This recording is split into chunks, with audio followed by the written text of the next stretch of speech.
The bridge was ice. The river below was death. And Emma Grace Thompson, 8 years old with frost in her blonde braids, stood between both with $8.47 clutched in her raw, bleeding hands. The semi-truck roared past a blast of diesel and snow, and for one terrible moment, she thought about stepping forward. Just one step. Then Mama wouldn't have to choose. Then Mr. Blackwell could have his revenge. Then the angels on motorcycles wouldn't have to save a little girl who couldn't even save herself. 13 hours ago, she whispered to the frozen air, I made a choice. Her fingers opened. The coins glinted under the streetlight. I spent $8 to save a stranger's life. Behind her, a motorcycle engine growled through the blizzard. I didn't know it would bring 100 angels. The coins dropped. I didn't know it would cost everything. Leave a like and share your thoughts in the comments along with the city you're watching from now. Let's continue with the story. The trailer park woke to darkness. It always did in December, when Montana mornings came late and left early, when the sun was a rumor and the cold was a promise kept too well. Emma Grace Thompson had been awake for an hour already. She was always awake before dawn, before her mother's coughing started, before the space heater clicked on with its tired, rattling breath. She lay in the converted dining nook that served as her bedroom, separated from her mother's space by a curtain made from old bed sheets, and listened to Sarah Thompson struggle to breathe in the next room. The coughing came at 6 o'clock, right on schedule, wet, thick, the kind that made Emma's stomach hurt. She pushed back her blankets, 3 of them, none quite warm enough, and swung her feet onto the frozen linoleum floor. Her father's hunting jacket hung on a nail by her bed. It was too big, the sleeves hanging past her hands, but it smelled like him still. Pine trees and motor oil and something else she couldn't name. Safety, maybe. Back when safety was real. She pulled it on and stepped into the main room of the trailer. Sarah Thompson was bent over the kitchen sink, one hand braced against the counter, the other pressed to her mouth. When she pulled it away, Emma saw the red on the dish towel. More than yesterday, always more than yesterday. Just a cold, honey, Sarah said, without turning around. Her voice was paper thin, the words barely making it past her lips. Go back to bed. But Emma was already at the sink, already reaching for her mother's medication bottles lined up on the windowsill like soldiers. She picked up the orange prescription bottle digoxin, the label read, though Emma couldn't pronounce it, and shook it. Empty. She checked the label. Last refill date December 15th, 9 days ago. Mama, Emma said quietly. Your medicine? I know, baby.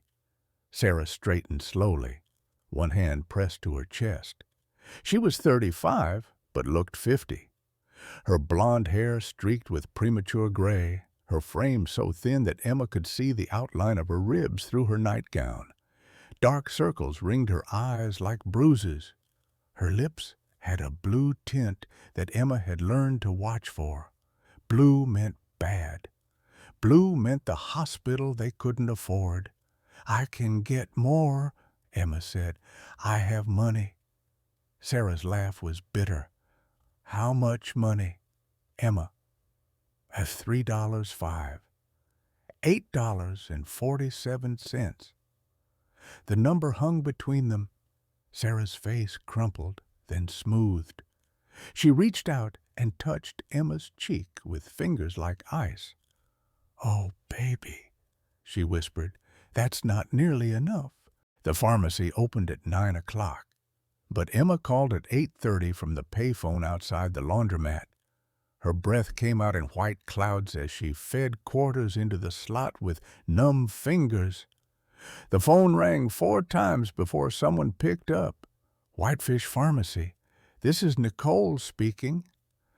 Hi, Emma said, her voice small against the wind. I need to know how much my mama's medicine costs. There was a pause. Honey, is your mama there? I need to talk to an adult. She's sick. That's why I'm calling. Her name is Sarah Thompson, and she needs her heart medicine.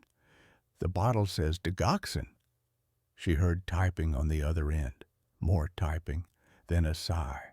Sweetie, the full prescription is $83 for a month's supply. But we can do a smaller amount, just enough for a week or so, for $8.50. $8.50. Emma looked down at the cookie tin in her hands. Inside were the coins she'd collected over 11 months. Every bottle she'd found on the roadside. Every can she'd pulled from the recycling bins behind the school. 5 cents each, counted and recounted, until her fingers went numb. I have $8.47, Emma said. The silence on the other end was longer this time. That's not quite enough, honey. I'm sorry. Emma hung up. The dial tone buzzed in her ear like an angry wasp. Behind her, something whined.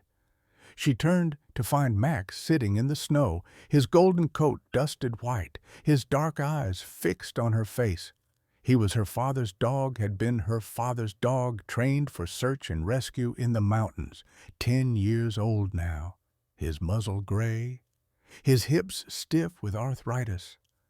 But his eyes were still sharp, still seeing things Emma couldn't see. Not now, Max, she said. Mama needs me. But Max didn't move. He whined again, deeper this time, and pawed at her jacket. Then he stood, slow and deliberate, and walked 3 steps toward the highway before looking back. Emma knew that look. She'd seen her father respond to it dozens of times. It meant someone was in trouble. Someone needed help. Max, we can't...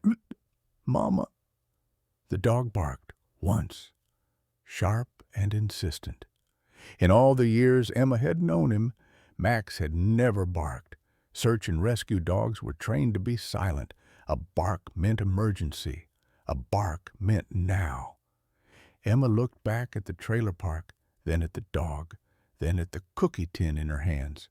$8.47. Not enough to save her mother, not enough to save anyone, but maybe enough to help someone else while her mother died waiting. The thought made her sick, but she followed Max anyway. They walked for 20 minutes through the blizzard, Max moving with surprising speed despite his age, Emma stumbling behind him with the tin clutched to her chest. The wind cut through her father's jacket like it wasn't there. Her boots too small. The toes stuffed with newspaper let in the snow with each step. Her hands went from cold to numb to nothing at all. Highway 89 appeared through the white curtain of snow, and there, slumped against a fallen motorcycle, was a man. Emma's first instinct was to run. Her mother had warned her about strangers, especially the kind who rode motorcycles, especially men with tattoos crawling up their necks and leather vests that said things like Montana Freedom Riders in patches across the back. This man was huge, 6 feet tall at least, probably more, with a gray beard crusted with ice and long hair plastered to his skull. His leather jacket was open, and Emma could see his chest rising and falling in shallow, irregular gasps. His right hand was bleeding. Max didn't hesitate. The dog walked right up to the man, sniffed his face, then began licking the ice from his cheeks. It was what search dogs did, using their warm tongues to prevent frostbite, to bring circulation back to frozen skin. Emma took 3 steps closer. The man's hand was cut deep, from knuckle to wrist, the blood frozen to the motorcycle's handlebar, where he'd apparently tried and failed to fix whatever had broken. His fingers were white at the tips, frostbite. She'd seen it before in the men who worked the mines with her father. "Mister," she said softly. The man's eyes fluttered open. They were gray, the same color as the sky. They focused on her with difficulty. "Kid," he mumbled through blue lips. "Get help. Not safe here." But Emma was already opening her cookie tin, already doing the math. $8.47. Medicine for Mama cost $8.50. Bandages and antiseptic at the gas station cost $7.99. She looked at the bleeding man. She looked at the money in her hands. She looked at Max, who sat beside the stranger like he'd known him his whole life. Then Emma made her choice. "I'll be right back," Emma told the bleeding man. "Please don't die." She ran. The gas station was 4/10 of a mile back toward town, a journey that took 6 minutes in good weather. Emma made it in 4. Her lungs burning, her legs pumping through snow that came up to her knees in places. Max stayed with the man trained to guard, trained to keep victims warm until help arrived. The bell above the door jangled as she burst inside. The clerk, a teenager with headphones around his neck, looked up from his phone with mild irritation. "First aid supplies." Emma gasped. "Where?" He pointed to aisle 3 without speaking. Emma's hands shook as she grabbed what she needed. Gauze pads, $3.50. Medical tape, $2.25. Antiseptic wipes, $2.24. She carried them to the counter and dumped her cookie tin beside them. Coins spilling across the scratched surface. "That's $7.99, the clerk said, already bored again. Emma counted out the money with numb fingers.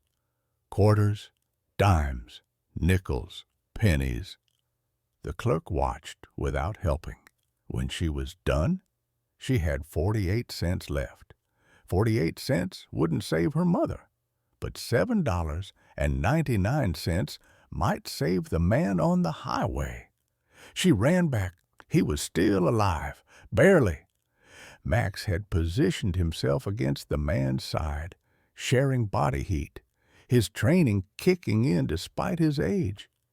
Emma dropped to her knees in the snow and tore open the antiseptic wipes with her teeth. "This is gonna hurt," she said, the way her father used to say it when he cleaned her scraped knees. She pulled the man's hand away from the frozen handlebar. The skin tore a little where the blood had frozen, and he grunted in pain, but didn't pull away. Emma worked quickly, the way she'd learned in Girl Scouts before they couldn't afford the membership anymore. Clean the wound, apply pressure, wrap firmly but not too tight. The man watched her through half-closed eyes. "Where's your parents?" "Kid, Daddy's in heaven. Mama's sick at home." "Then why are you helping me?" Emma tied off the bandage and looked at him, really looked at him, past the tattoos and the leather and the motorcycle, at the pain in his eyes that had nothing to do with his hand. "Because you needed help more right now," she said simply. Something changed in the man's face. His gray eyes filled with water that wasn't from the cold. "What's your name?" he asked. "Emma Grace Thompson." She saw it happen, saw the name hit him like a physical blow, saw recognition and shock and something else, something that looked like grief flash across his features. "Thompson!" His voice was barely a whisper. "James Thompson's girl." Emma's heart jumped. "You knew my daddy." The man closed his eyes. His jaw clenched. "Maybe lots of Thompsons in Montana."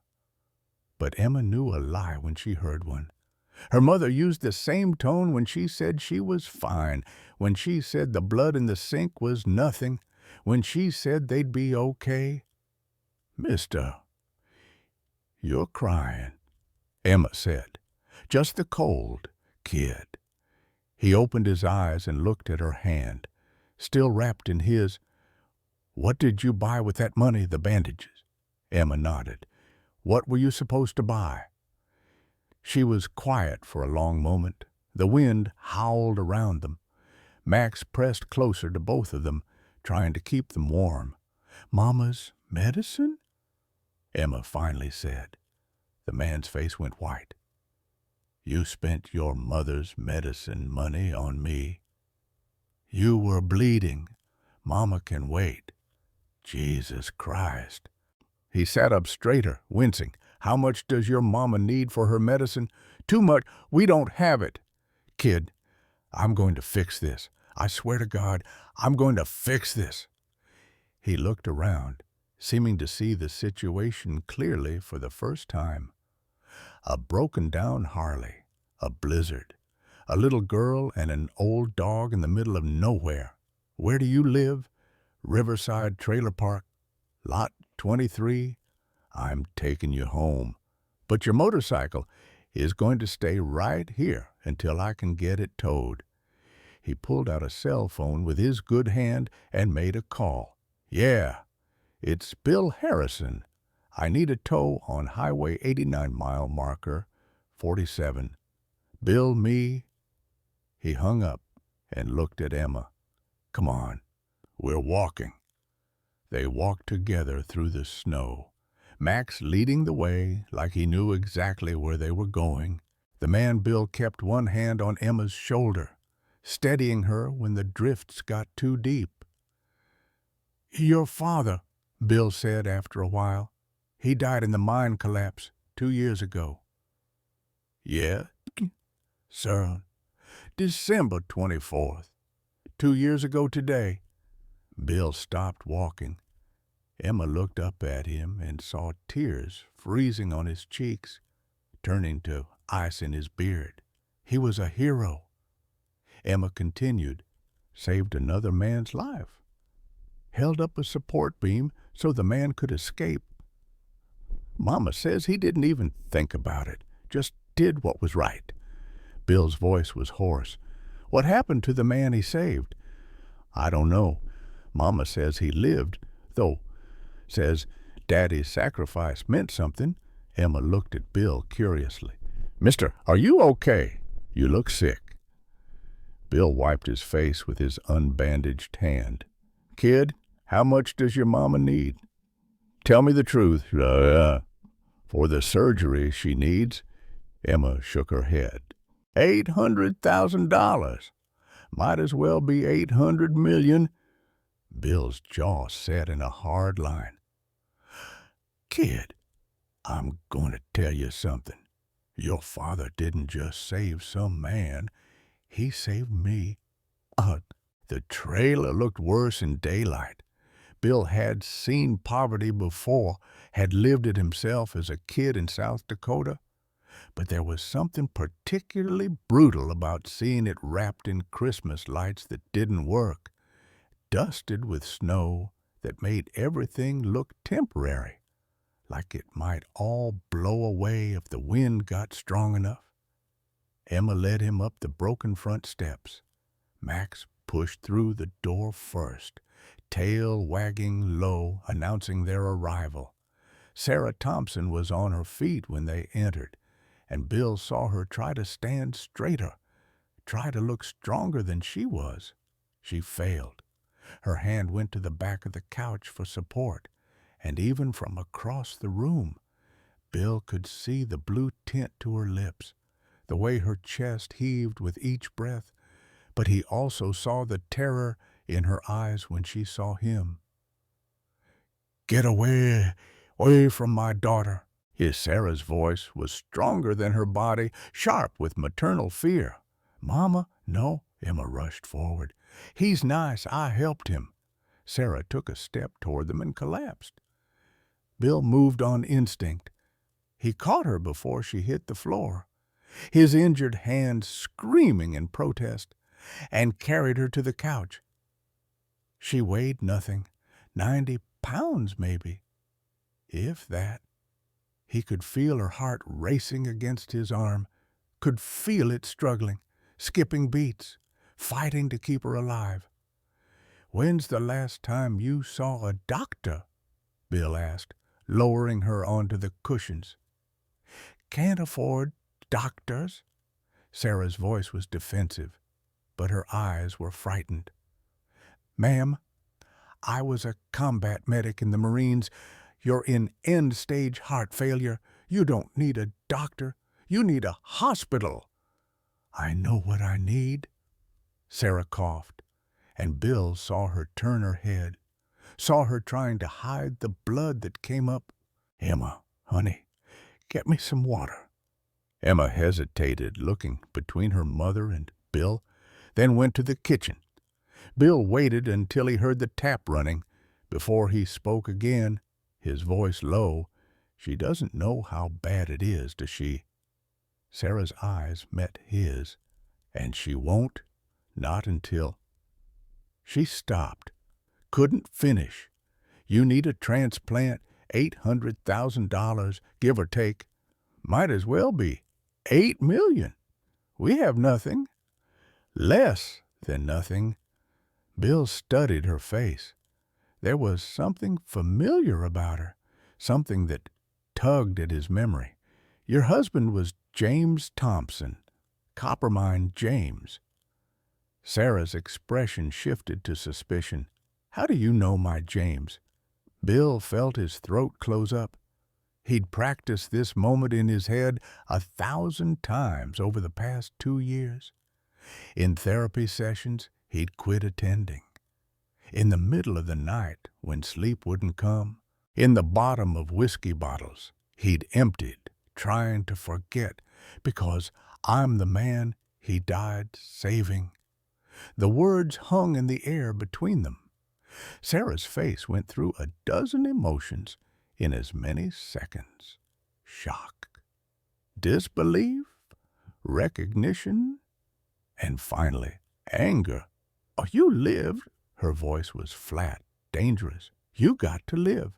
And my James, I know, you got his life. You got 2 more years while my daughter grew up without a father, while I worked myself to death trying to keep us fed, while we lost everything. I know. Do you? Sarah tried to sit up, failed, fell back against the cushions.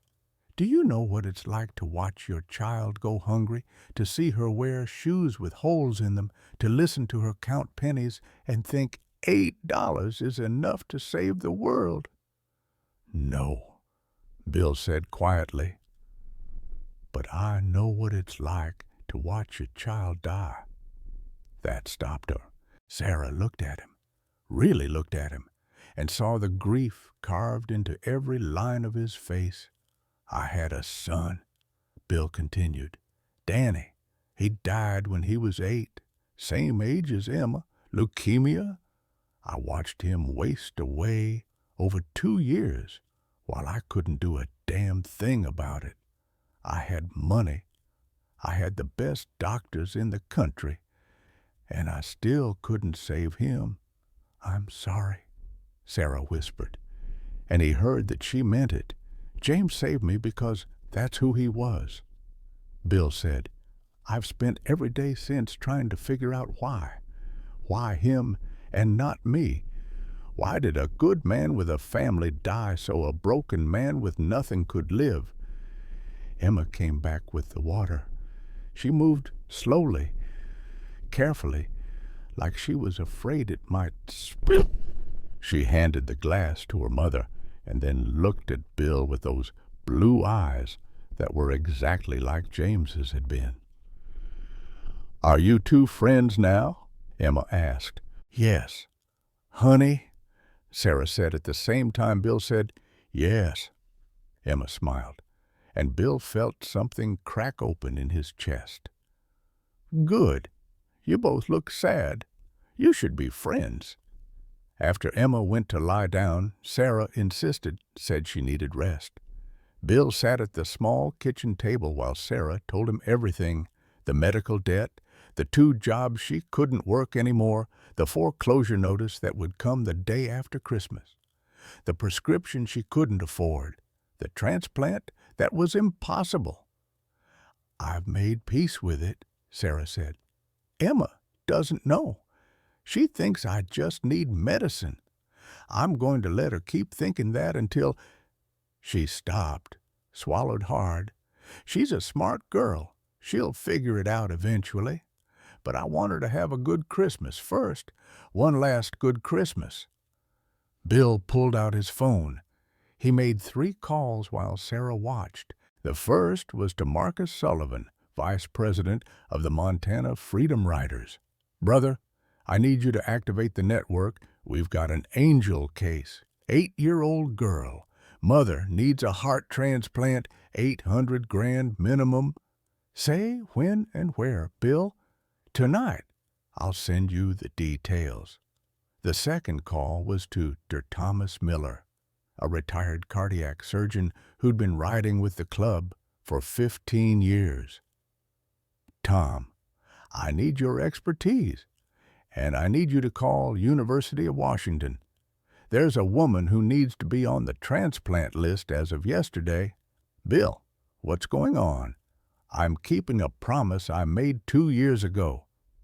The third call was to his business manager, Maggie. I need you to wire $100,000 to an account I'm going to set up tonight, and I need it anonymous.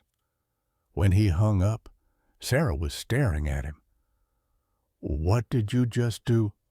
I told you. I'm going to fix this. Mr. Harrison, Bill, we don't take charity. This isn't charity. It's a debt. He stood up, wincing as his injured hand throbbed. Your husband gave me 2 years I didn't earn. I'm going to make sure his sacrifice wasn't for nothing. And what happens when you leave, when you go back to your life and we're still here with nothing, then I guess I'm not leaving. Bill spent the next 4 hours making things happen. He called in favors from people who owed him money, who owed him their lives, who owed him nothing but gave anyway because that's what the brotherhood meant. He called contractors and nurses and lawyers and accountants. He called men who could make things happen and men who could make problems disappear. By 3 o'clock, 12 bikers had arrived at Emma's trailer with insulation and windows and tools. By 4 o'clock, they'd started work. By 6 o'clock, the trailer was warmer than it had been in 3 years. Emma watched it all with wonder in her eyes. And Bill watched Emma and saw his son, saw Danny at 8 years old, before the cancer, before the chemo, before the long, slow death that took 2 years and left Bill hollow. Danny's last words came back to him, clear as the day he'd spoken them. Dad, promise me something. Don't be sad forever. Find another kid who needs you. Love them like you loved me. Bill had said yes because dying children deserve to hear yes. But he'd never intended to keep that promise. How could he? How could anyone replace Danny? But Emma wasn't a replacement. She was something else, something he couldn't name yet but felt in his bones. He was in the garage with Marcus when his phone rang. It was Maggie, his business manager, and her voice was tied. Bill, we have a problem. Richard Blackwell is posting all over social media that the fundraiser is a scam. He's claiming the Montana Freedom Riders are under investigation for fraud, It's spreading fast. Bill felt his blood go cold. Blackwell, First National Bank, Blackwell. That's the one. You know him. Bill knew the name. He'd seen it in James's file. In the police report he'd read 100 times, trying to understand why a good man had driven himself to exhaustion, why James had been working 18-hour shifts, why he'd fallen asleep at the wheel 2 weeks before the mine collapse.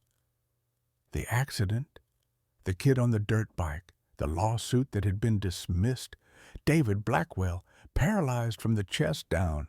"Yeah," Bill said quietly. "I know him, and I know why he's doing this." Marcus looked up from the heater he was installing. "Talk to me, brother." "James Thompson hit Blackwell's kid with a truck 2 weeks before he saved my life. Kid's in a wheelchair now. No criminal charges. It was ruled an accident, but Blackwell's been carrying that hate for 4 years. So this isn't about you or the club. It's about James. It's about revenge. And Emma's caught in the middle." Marcus's jaw tightened. "What do you want to do?" "I'm going to go talk to him." "Like hell you are. Not alone." Marcus pulled out his phone. "I'm calling the brothers. If we're doing this, we're doing it right." While Marcus made calls, Bill went to check on Emma and Sarah. He found them in the tiny living room, Sarah on the couch with an oxygen concentrator Janet Rodriguez had brought. Emma curled up beside her reading a book she'd probably read 12 times before. "Mr. Bill." Emma looked up with a smile. "The trailer is so warm now. Thank you." "Thank the guys outside." "Kid, they did all the work." "I did. I gave them all hugs." Emma's smile faded. "Mr. Bill, some of the men were talking. They said someone's trying to stop you from helping us. Is that true?" Sarah's hand tightened on Emma's shoulder. "Emma, honey, is it the man whose son Daddy hurt?" Emma's voice was small but steady. "I heard you talking to Mama when you thought I was asleep. I know about the accidents. I know Daddy felt bad about it." Bill knelt down so he was at Emma's eye level. "Yeah, kid, that's who it is. His name is Mr. Blackwell. Can I talk to him?" "Emma? No," Sarah said immediately. But Emma was looking at Bill with those blue eyes that had seen too much for 8 years. "If I say I'm sorry, maybe he'll stop being mad. Maybe he'll forgive Daddy. Maybe he'll forgive us." Bill thought about telling her no. Thought about protecting her from adult problems the way adults were supposed to do. But he also remembered being 8 years old and thinking he could fix things, and how much it had hurt when adults dismissed him. "What would you say to him?" Bill asked. Emma thought about it. "I'd say I'm sorry. I'd say Daddy was sorry too. I'd say Daddy cried every night after the accident, and I'd ask him—" She paused, swallowed hard. "I'd ask him to let Mama live, because she didn't do anything wrong, and if someone has to be punished, it should be me, not her." Bill felt tears burning in his eyes. "Kid, you're the bravest person I've ever met. Will you take me to see him?" Sarah started to protest, but Bill held up his hand. "Let me think about it." He stood up, looked at Sarah. "I need to talk to you outside." They stood on the newly repaired front steps while snow fell around them. Inside, they could hear the bikers laughing, the sound of tools, the warmth of men working together for something good. "You're thinking about taking her," Sarah said. It wasn't a question. "She's right. Blackwell hasn't heard from James's family. He's been nursing this hate for 4 years without ever looking at the collateral damage. Maybe seeing Emma will change something. Or maybe it'll make it worse. Maybe he'll say something cruel and break her heart. Maybe. But Emma's already had her heart broken. Sarah, she knows her mother's dying even if you won't say it out loud. She knows you're poor. She knows the world isn't fair. And she still wants to try to make it better. That's not something we should take away from her. Sarah was quiet for a long time. If you take her, I'm coming too. You can barely stand, then carry me. But if my daughter's going to face the man who's trying to destroy us, I'm going to be there. Sarah looked at him with fierce eyes. And Bill, if he hurts her, if he says one cruel word to my baby, I don't care how sick I am, I'll make him regret it. Bill smiled despite everything. Deal! They went back inside to find Emma already putting on her father's jacket. I heard you, she said simply. When are we going? Bill checked his phone. Marcus had sent a text, 50 bikes ready, waiting on your word. He looked at Emma, at Sarah, at the home they'd built from nothing, at the hope that still lived despite everything trying to kill it. We're going now, Bill said. All of us. And we're not going alone. The sound of 50 motorcycles at midnight on Christmas Eve was like thunder rolling down from the mountains. Neighbors came to their windows. Dogs barked. Someone called the police. Though Sheriff Davis, when he arrived, took one look at the procession forming up and simply directed traffic. Emma rode with Bill on his borrowed Harley. Someone had brought him a loaner while his own bike was in the shop getting repaired. She sat in front of him in a child seat that Marcus had produced from somewhere, strapped in tight, her father's jacket wrapped around her like armor. Sarah rode in Marcus's sidecar, bundled in blankets with a portable oxygen tank. Janet Rodriguez beside her monitoring her vitals. Max stayed behind. He was too old for the cold, too tired from the day's excitement. One of the bikers, a man named Timber, who'd done most of the construction work, promised to watch him. The ride to Blackwell's house took 15 minutes. His home sat on the hill overlooking Whitefish, a Victorian mansion with Christmas lights strung across every surface, glowing warm and welcoming in the darkness. The motorcycles lined up in the street, engines cutting one by one until the silence was as loud as the thunder had been. Bill helped Emma down first, then went to get Sarah. She could barely stand, but she refused the wheelchair someone offered. I'm walking up to that door, she said through gritted teeth. I'm walking if it kills me. It nearly did. Bill ended up supporting most of her weight as they climbed the front steps. Emma on Sarah's other side, the three of them moving as one. Bill rang the doorbell.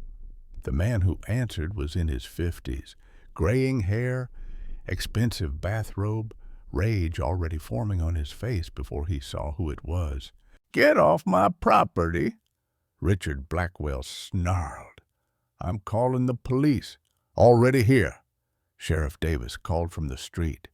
And I'm just making sure everyone stays civil. Richard, let them talk. I have nothing to say to these people, but I have something to say to you, Emma said. Her voice was small, but it carried. Blackwell looked down, seemed to really see her for the first time. Bill watched recognition flicker across his face, watched him connect the dots. You're Thompson's kid, Blackwell said flatly. Yes, sir. My name is Emma. I'm James Thompson's daughter. She took a breath.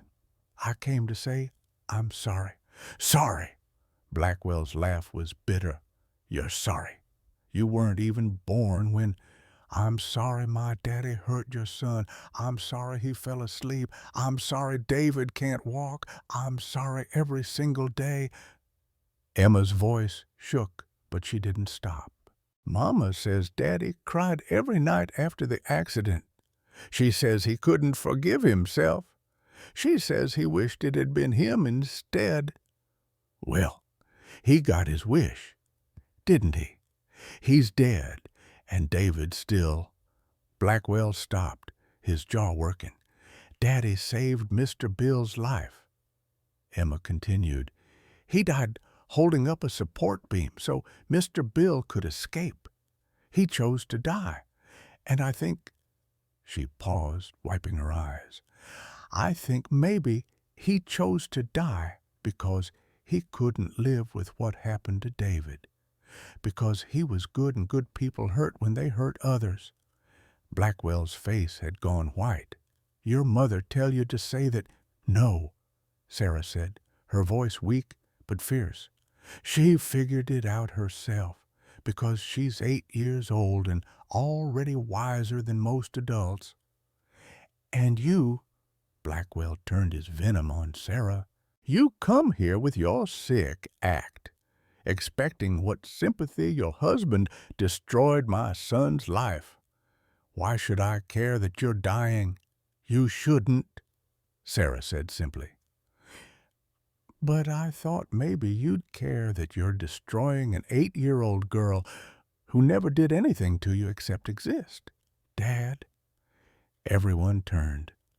A teenage boy sat in the doorway in a wheelchair, a blanket across his lap, covering legs that no longer worked. He had his father's features, but none of his hardness. His eyes, when they landed on Emma, were sad. David, go back to bed, Blackwell ordered. No. David wheeled himself forward onto the porch. He stopped in front of Emma, studied her for a long moment. You're Emma? Yes, sir. I'm David, the one your dad hit. Emma's face crumpled. I'm so sorry. I'm so sorry. Stop. David's voice was gentle. Emma, look at me. She did, tears streaming down her face. I don't blame your dad. I never did. But you can't walk because of him. I can't walk because I was riding my dirt bike on the highway at night with no headlight. I was breaking 3 different laws. Your dad couldn't have seen me even if he'd been wide awake. David looked at his father. I've been trying to tell you this for 4 years. Dad. David. No. You need to hear this. David turned back to Emma. Your dad stopped. He called 911. He held my hand in the ambulance. He came to the hospital every single day for 2 weeks until his insurance company told him to stay away because of the lawsuit. He sent cards. He tried to visit after the lawsuit was dismissed, but Dad wouldn't let him. Bill spoke up. There's something else you need to know. Blackwell, I pulled James's file. He had a lawyer. He was suing his own insurance company to get your family a bigger settlement. The $50,000 wasn't enough for him. He wanted you to have $500,000. He died before the case could go to court. Blackwell stared. That's a lie. I have the paperwork in my bike, dated December 20th, 4 days before James died. He'd worked himself to exhaustion, trying to earn money for David's medical care. That's why he was so tired. That's why he fell asleep in the mine and nearly got us both killed, because he was trying to make things right. Dad. David's voice cracked. Please, let it go. Let them go. Blackwell looked at his son, then at Emma, then at Sarah, struggling to breathe, held up only by Bill's arm around her waist. Something in him broke. He fell to his knees on his expensive porch and sobbed like a child. David wheeled forward and put his hand on his father's shoulder. "It's okay, Dad. It's okay to forgive."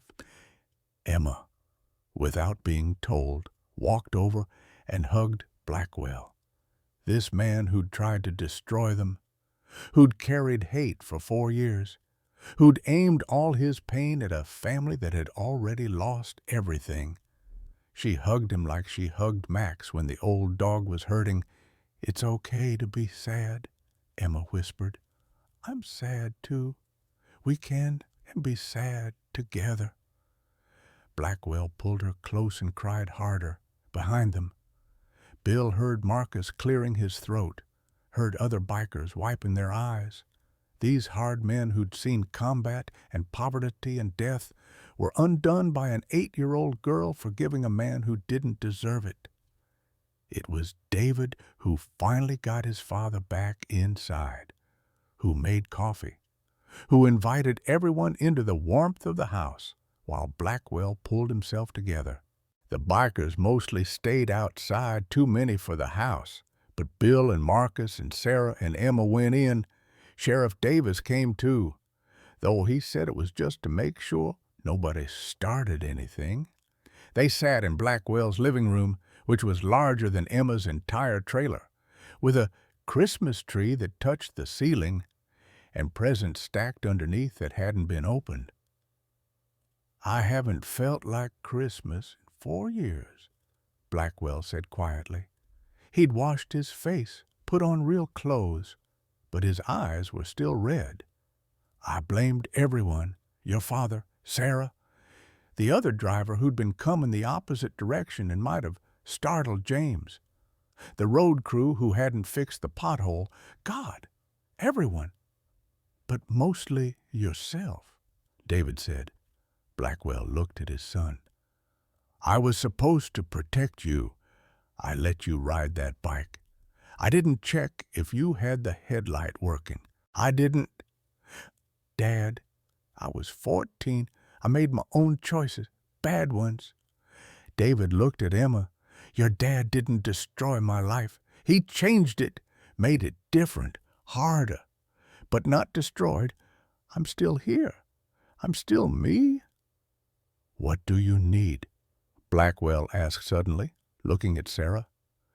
"For the transplant, what do you need?" $800,000 minimum, Bill said. "Plus immunosuppression drugs for life, probably $1.2 million total. Consider it done. I'll call the director of the transplant center first thing tomorrow. We play golf together. I'll make sure Sarah moves to the top of the list." "Richard, you don't have to," Sarah started. "I do. I've spent 4 years trying to hurt you. The least I can do is spend some money helping you." Blackwell stood, went to his desk, pulled out papers. "And these? Your mortgage papers. I own the bank that holds your loan. I'm tearing them up. The debt is forgiven." Emma's eyes went wide.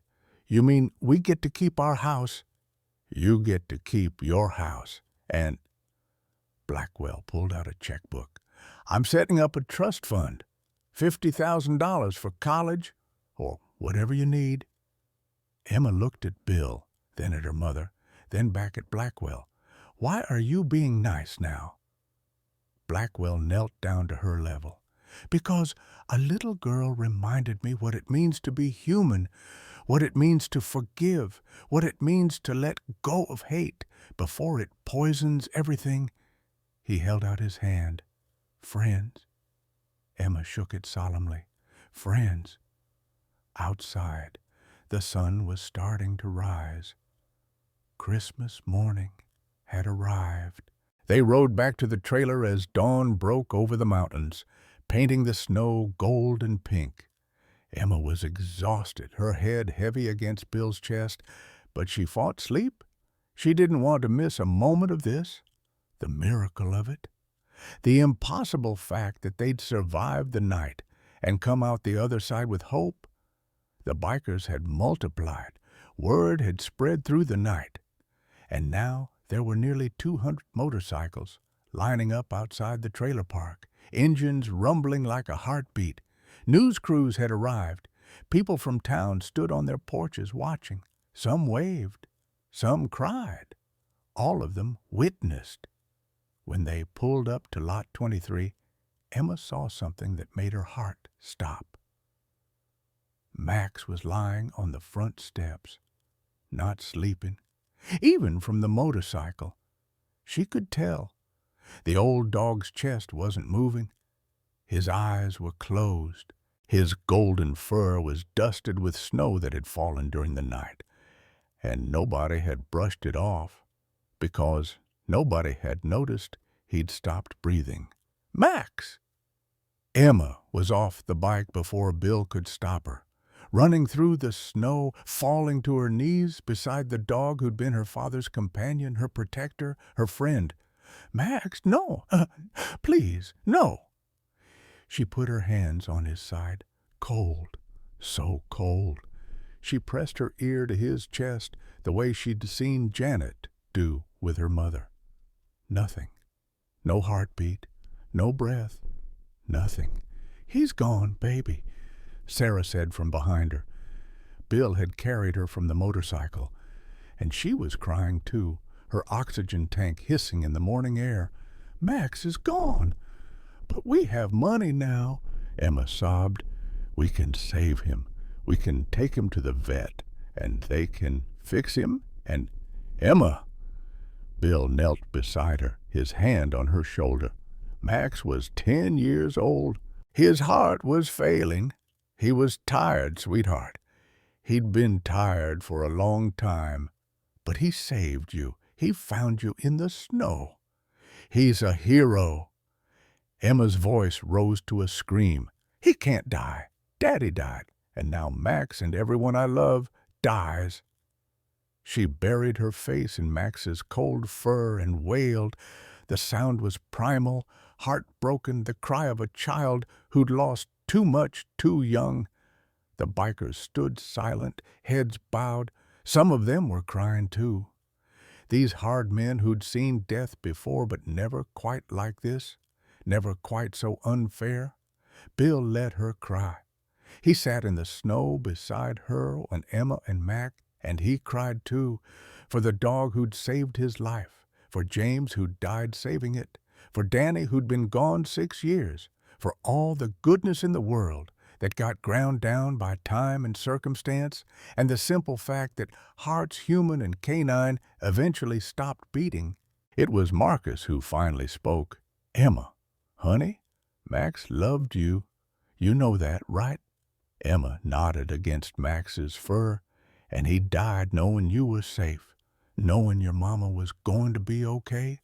That's what dogs want, to know their people are protected before they go. He deserves better than this, Emma whispered.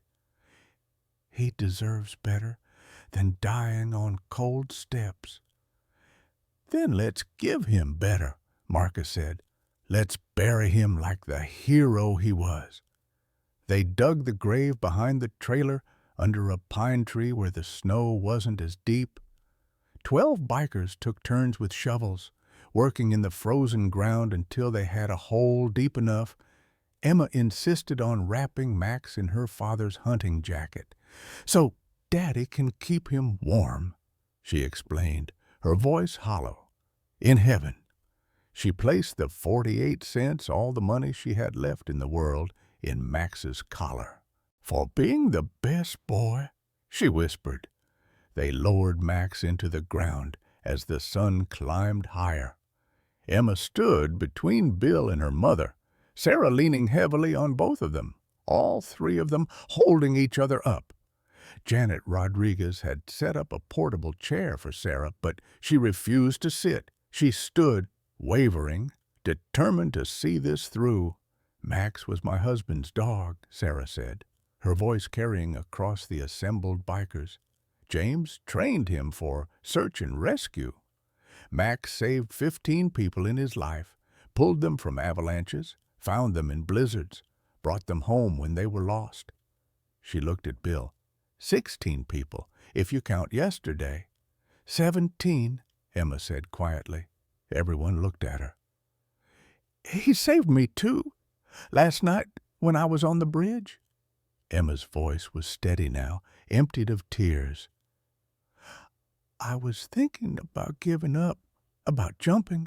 And Max came and sat with me, and I knew I couldn't leave him. Even when I thought Mama was going to die, and Mr. Bill couldn't help and nothing would ever be okay again, I couldn't leave Max." Sarah's hand tightened on Emma's shoulder. "So he saved 17 people," Emma continued, "and now he's tired. It's okay to be tired after you save 17 people." They filled in the grave as the bikers sang Amazing Grace. Emma had never heard anything like it. 200 rough voices finding harmony, finding grace, finding something holy in the cold Montana morning. When it was done, when Max was covered and the snow had been smoothed and someone had fashioned a cross from 2 pieces of wood, Emma turned to her mother. Sarah was collapsed in the chair, her lips blue, her breathing shallow and rapid. Janet was already on her phone, calling an ambulance, but Emma could see it in her mother's eyes. This was it. This was the moment they'd been running from. "Mama." Emma's voice was very small. Sarah reached out and touched Emma's cheek with fingers like ice. "I'm sorry, baby. I'm so sorry. I tried to make it to Christmas. I tried." Her eyes rolled back, and she slumped forward. Emma's scream brought the world crashing down. The ambulance took 12 minutes to arrive. Janet performed CPR for 11 of them, her hands pumping Sarah's chest with mechanical precision, while Emma watched and Bill held her back, and the world narrowed to just the sound of breaking ribs and desperate breathing and, "Please, God, please." They stabilized Sarah enough to transport, barely. Janet rode in the ambulance, still doing chest compressions, while Sheriff Davis led the way with lights and sirens. Bill followed on his motorcycle with Emma, and behind them came 200 bikers, the entire procession screaming through Whitefish at dawn on Christmas morning. The emergency room erupted into controlled chaos. Doctors and nurses swarmed Sarah's gurney as they rushed her through doors Emma wasn't allowed to follow past. She caught one last glimpse of her mother's face, gray, lifeless, wrong before the doors swung shut. Bill pulled her to the waiting room. Marcus was already there, making calls. Janet appeared 15 minutes later, still in her blood-stained jacket, and sank into a chair. "She's coding," Janet said flatly. "They're trying to stabilize her, but her heart is giving out completely. She needs a transplant now, not tomorrow, not next week. Now. How long does she have?" Bill's voice was steady, but Emma heard the fear underneath. "Hours? Maybe less." Bill pulled out his phone and walked away, his voice low and urgent. Emma couldn't hear what he was saying, but she saw the tension in his shoulders, the way his injured hand kept clenching and unclenching. Marcus sat down beside Emma. He smelled like leather and coffee and safety. "Your mama's tough, kid. She's going to fight. Everyone keeps saying that." Emma's voice was empty. "That's what they said about Daddy, too. And Max. Everyone fights and everyone dies anyway." Marcus didn't have an answer for that. Dr. Miller arrived 40 minutes later, still in his pajamas under his coat. He went straight through the emergency room doors without stopping. Bill followed him. Emma tried to follow Bill, but Marcus held her back gently.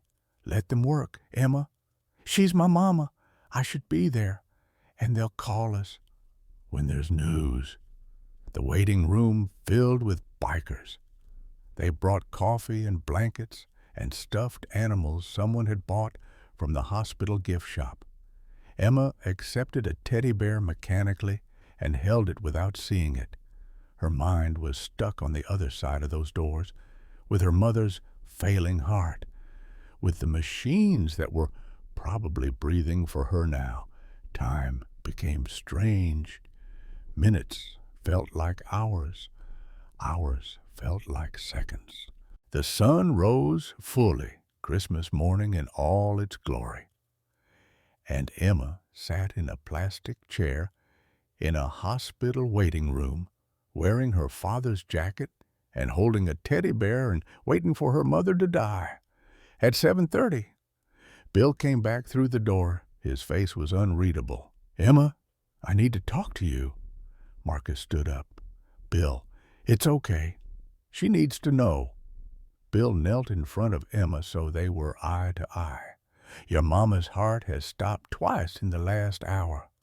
They keep bringing her back, but Dr. Miller says she won't survive another hour. She needs a new heart right now." Emma nodded. She'd already known this, had known it for weeks, really, even if nobody had said it out loud. "The problem is there's no donor, no hearts available in the region. They've checked nationally, and there's nothing that matches." "So she's going to die," Emma heard herself say it. Heard how flat her voice was, how empty. "Maybe not." Bill took both of her hands in his. "Emma, I'm a match. Dr. Miller tested my blood and I'm compatible. Same blood type, similar tissue markers. I can give your mama my heart." Emma stared at him. The words made sense individually, but strung together they were nonsense. "You can't give someone your heart. You need it." "I have a brain tumor, Emma. Stage 4 glioblastoma. I've had it for 7 weeks. I have maybe 3 more weeks to live, maybe 4. After that, I'll start losing my mind. I'll stop being me." Bill's voice was steady, gentle. "But if I give your mama my heart now, I can die while I'm still myself, while I still know what I'm doing, and your mama gets to live." "No?" Emma pulled her hands back. "No, you can't. You'll die." "I'm already dying, sweetheart.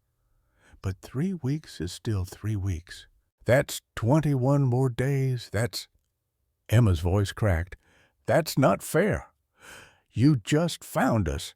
You can't leave now." "Emma, listen to me." Bill cupped her face in his hands. 6 years ago, my son Danny died. He was 8 years old, just like you. And before he died, he made me promise something. He made me promise to find another kid who needed me and love them like I loved him. I thought that promise died with him. I thought I'd never be able to keep it." Tears were streaming down Bill's face now. "But then yesterday, a little girl with $8 saved my life, not just from freezing to death, from wasting away with nothing to live for, from dying alone and bitter and empty." He smiled through his tears. "You gave me something to die for, Emma. You gave me a reason. Please don't take that away from me." "I don't want you to die." Emma was sobbing now. "I don't want anyone else to die. Why does everyone have to die?" "Because that's what hearts do. Eventually, they stop." Bill pulled her into a hug. "But your daddy's heart stopped saving me. And Max's heart stopped knowing you were safe. And my heart is going to stop giving your mama the chance to watch you grow up. That's not sad, Emma. That's beautiful." Through the emergency room doors, an alarm started blaring. Janet burst through, her face frantic. "She's coding again. Bill, if you're doing this, it has to be now." Bill stood up. He looked at Marcus. "Take care of her. With my life, brother." He looked at Emma. Be brave, okay? Be brave like you were yesterday. Be brave like your daddy was. Be brave like Max. I don't want to be brave, Emma whispered. I want you to stay. I know, sweetheart, I know. Bill kissed her forehead. But I'll tell you a secret. I'm not really leaving. My heart is going to be right here, keeping your mama alive, keeping you safe.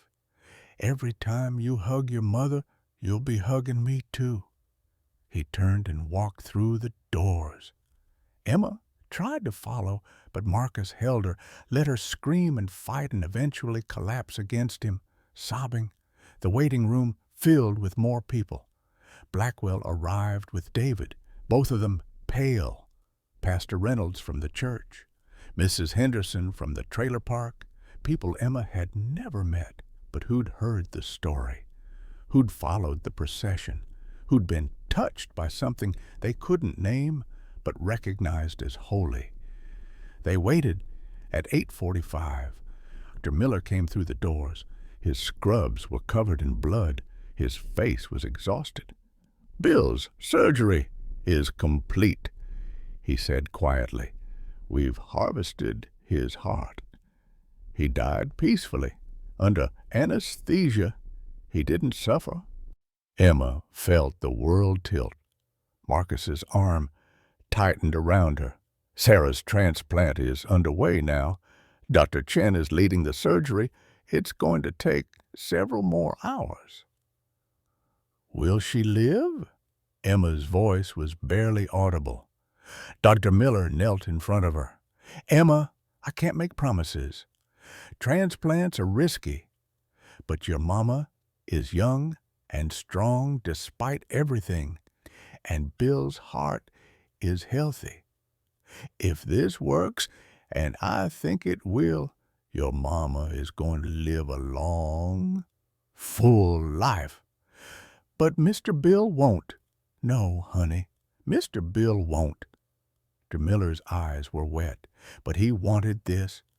I've known Bill for 15 years, and I've never seen him more certain of anything. He died happy, Emma. He died knowing he mattered. The surgery took 4 hours.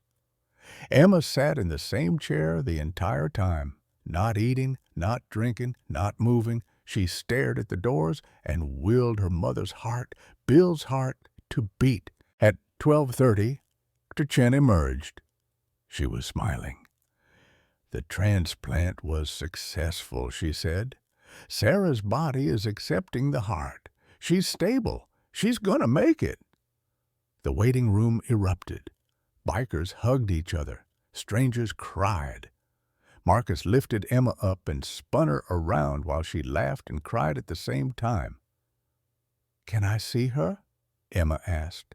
She's in recovery. She's still unconscious. But Dr. Chen smiled. Yes, you can see her. They led Emma through the doors, down hallways that smelled like antiseptic and hope, to a room where her mother lay surrounded by machines. Sarah's chest rose and fell with steady, mechanical precision. Her lips were pink again. Her color was better. Emma took her mother's hand. It was warm. Mama, she whispered, you're alive. Bill saved you. He gave you his heart. And there, beneath her fingers, Emma felt it, Bill's heart, beating strong and steady in her mother's chest, keeping her alive, keeping them both alive. Emma laid her head on her mother's hand and cried. But this time, they were tears of gratitude. Sarah woke on December 27th, 2 days after Christmas, 2 days after receiving a stranger's heart. Emma was asleep in the chair beside her bed, still wearing her father's jacket, her blonde hair tangled, her small hand wrapped around Sarah's fingers. Baby, Sarah whispered, her voice raw from the breathing tube they'd only removed that morning. Emma's eyes flew open. Mama, She launched herself at the bed, wrapping her arms around Sarah as carefully as an 8-year-old could manage. "You're awake? You're really awake?" "I'm awake." Sarah held her daughter, felt the strength in her own arms, the steady rhythm in her chest. Bill's heart, a stranger who'd become a friend, who'd become a sacrifice. "Emma, they told me what happened, what Bill did." Emma pulled back, her eyes red. "He said his heart would keep you alive. He said, every time I hug you, I'm hugging him too." As Sarah pressed Emma's hand to her chest, let her feel the heartbeat there. Strong, steady. What? He was right. They cried together, holding each other in the hospital room while machines beeped and sunlight streamed through the windows and outside. Somewhere, the world kept turning. The days that followed were a blur of recovery and adjustment. Sarah's body accepted Bill's heart with remarkable ease, the immunosuppression drugs working exactly as they should. She grew stronger each day. Color returned to her cheeks. She could breathe without pain for the first time in years. Bill's funeral was held on January 2nd at Hillside Cemetery. More than 2,000 people attended, including 300 bikers who'd ridden from across the country. The procession of motorcycles stretched for 2 miles, engines rumbling like a heartbeat, like the heart that now beat in Tut. Marcus gave the eulogy. He spoke of brotherhood and sacrifice and a man who'd spent 6 years trying to figure out why he'd survived when better men had died, only to discover the answer in an 8-year-old girl with $8. Emma spoke too, though her voice shook. "Mr. Bill taught me that heroes don't always look like heroes. Sometimes they have tattoos and ride motorcycles and look scary. But if you're brave enough to see past the outside, you find the most beautiful hearts." She paused, swallowed. "He gave his heart to my mama so I wouldn't be alone. I'll never forget him. Never." They buried Bill next to his son Danny, under a Montana sky so blue it hurt to look at. Emma placed her father's dog tags on Bill's grave. "So you and Daddy can be friends in heaven," she explained. "And Max is there too, so you won't be lonely." The headstone read, "William Wild Bill Harrison, a warrior, a brother, a father in all but blood. He saved lives by giving his own." Sarah was released from the hospital on January 15th. 3 weeks after the transplant, Blackwell had purchased them a small house near the hospital. 3 bedrooms with a yard where they could plant a garden in the spring. The mortgage was paid. The utilities were covered. Sarah's medical care was fully funded for life. "I can't accept this," Sarah had protested. "You're not accepting charity," Blackwell had replied. "You're accepting an apology and a chance for me to do something right for once." David Blackwell became a regular visitor, wheeling himself up the ramp they'd installed, teaching Emma about computers and physics and how to see the world differently. They became unlikely friends, these 2 children scarred by tragedy, learning to heal together. The Montana Freedom Riders established an annual fundraiser in Bill's memory. Emma's Ride, they called it, held every December 24th. In the first year alone, they raised enough money to help 47 families struggling with medical debt. Sarah returned to work part-time at the diner, though now she didn't have to. She wanted to feel useful, wanted to live the life Bill had died to give her. And Emma thrived. She excelled in school, made friends, smiled more. The shadows in her eyes didn't disappear entirely, but they lessened. She wore her father's jacket, less frequently.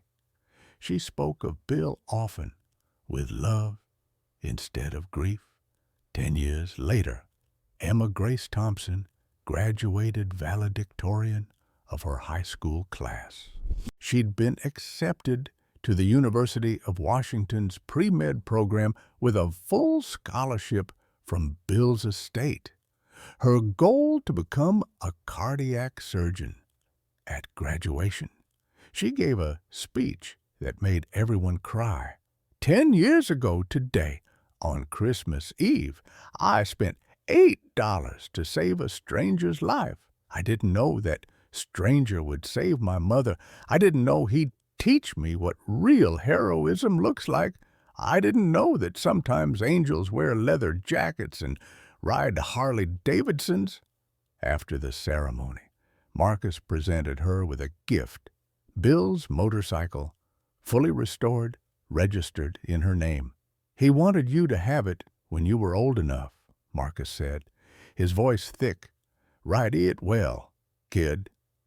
Emma took her first solo ride that afternoon, her mother watching from the driveway, one hand pressed to her chest where Bill's heart still beat strong. She rode to Hillside Cemetery and placed fresh flowers on 3 graves, James Thompson, Max, William Harrison. I'm going to be a doctor, Mr. Bill, Emma said. Touching his headstone, I'm going to save lives like you did, I promise. She climbed back on the Harley and rode into the sunset, free and alive and grateful.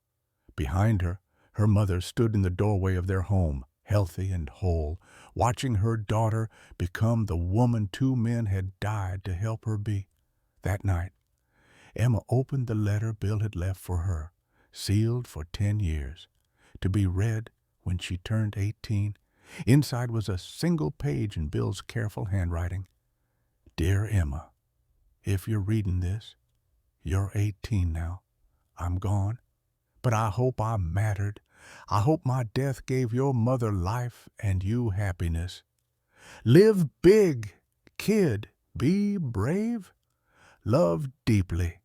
And when you're old enough, ride that Harley.